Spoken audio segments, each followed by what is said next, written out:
Throughout history, women have made major contributions to the field of medical science, and an Ohio State medical student is adding her name to that list, becoming an integral part in making healthcare more inclusive at Ohio State Wexner Medical Center. Spectrum News 1 reporter Jamila Muhammad now with more.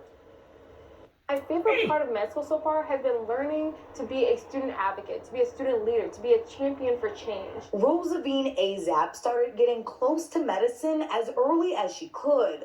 Her internship at Cleveland Clinic would eventually lead her to Ohio State's medical school. This is my Cleveland Clinic badge from high school when I was volunteering and shadowing, and this is now my current badge here at Ohio State as a medical student. On her journey through the world of medicine, she began to realize science didn't come without bias.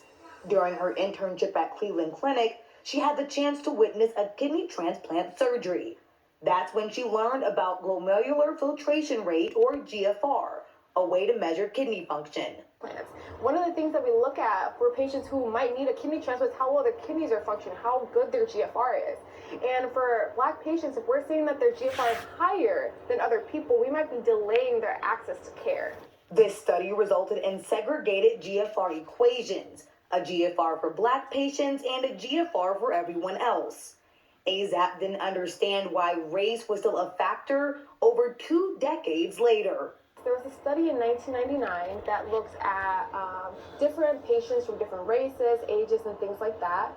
And they determined that Black patients had a higher GFR as compared to other patients. As the president of Student Council for OSU's medical school, she brought her concern to the dean's meeting. She worked with advisors and doctors to add Wexner Medical Center to the list of hospitals that have removed race from the GFR equation.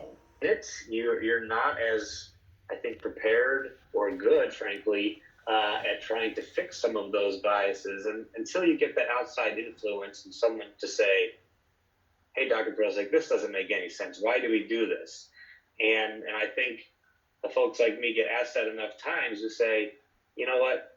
This doesn't make any sense, and I'm tired of defending it. Let's go back to the drawing boards. After months of working and advocating for this change, Ohio State announced that it would officially remove race from its GFR equation as of February 1st, 2022. As an aspiring surgeon, Azap says that she's seen firsthand the downward effects bias can have in healthcare and hopes that this will be one of many moves to more equitable medicine. Now that I'm in a position where I understand the disparities and I've seen it firsthand, I've witnessed it, I believe that I'm perfectly positioned to be able to continue advocating for patients, and so that way we can all have the best healthcare possible. Jamila Muhammad, Spectrum News. Wexner Medical Center also worked with Nationwide Children's Hospital on making this change.